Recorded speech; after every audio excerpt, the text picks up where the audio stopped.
Hello friends welcome back to my channel. तो चलतु आज बनैबा पनीर कैप्सिकम और मटर सांगरे गोटे बढ़िया मस्त रेसिपी जाकू पिला माने कैप्सिकम बेसिकली खाइबा मना कर दियंती किंतु आपण थरे रेसिपी ट्राए करके देखंतु पिला माने भी बहुत खुशी होइजिबे। देखंतु केते बढ़िया होईची याको आपण भात सांगरे गरम भात सांगरे जीरा राइस सांगरे बा रुटी किंबा नान सांगरे खाई परिबे। ये बहुत टेस्टी लगी थाए। आप विश्वास करंतु बहुत कम टाइम रे हिजिबो। पिला माने मध्य एई रेसिपीटी को खाइबा को केबे भी मना करिवेनी। तो देखंतु केते बढ़िया आइची कलरफुल मध्य। तो चलंतु रेसिपीटी स्टार्ट करिबा। देखंतु एइठी पई मु मसला प्रिपेयर करिया पई गोटे ब्लेंडिंग जार रे हाफ इंच अदा नै जाइची, तापरे 7 रु 8 कोला रसुण नैची, तापरे देखंतु एइठी मु गोटिए छोट पियाज नैची बा गोटे बड़ पियाज रो छोट पीस नैची, तापरे गोटे सानो टमाटो को भी केड़े चॉप करके नै जाइची, तापरे आपण धनिया पत्र रो डेम्फ गुडा को नै जिबे कारण सेथिरे फ्लेवर बहुत भल आसे। तापरे 7 रु 8 पीस काजू नैची मु एठी, तापरे एठी किछि पानी देई आकु पूरा फाइन पेस्ट करनेबा। देखंतु पेस्ट हैला परे से एमिति देखा जाए। एठी ध्यान रखिबे बहुत पानी देबेनी, अल्प पानी देकी आकु ब्लेंड करिवे, पूरा फाइन पेस्ट करिवे। तापरे देखंतु एठी गोटे कड़ाई मु गरम करि नेछि, सेथिरे 2 चम्मच बटर देछि। बटर द्वारा ए रेसिपी रे फ्लेवर बहुत भल आस्ता है। तो बटर टी जळि न जाए सेति पई मु गोटे चम्मच तेल भी ऐड करिली।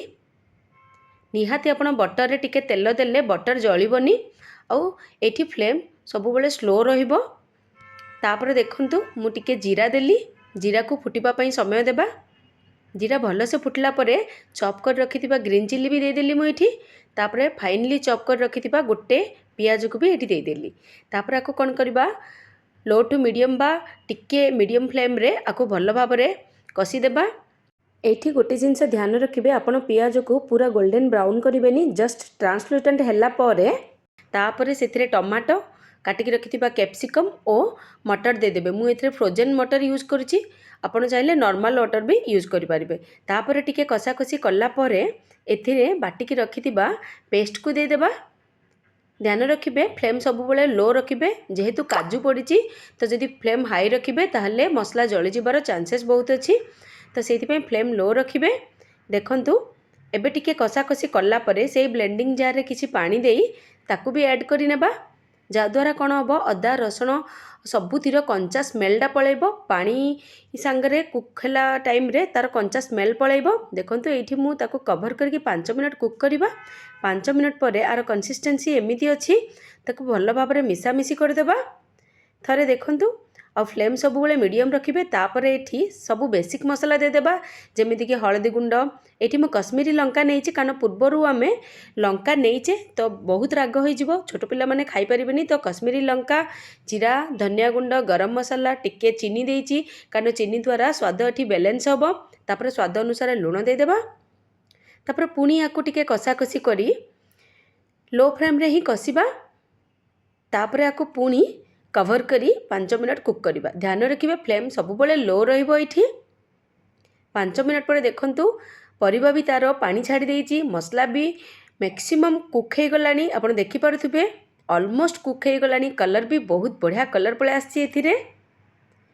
तापरे ए स्टेज रे हमें कोन करिबा एबे पूरा बॉइलिंग वाटर, मन रखिबे ठंडा पानी बिल्कुल देबेनी, पूरा गरम पानी एठी दे देबा।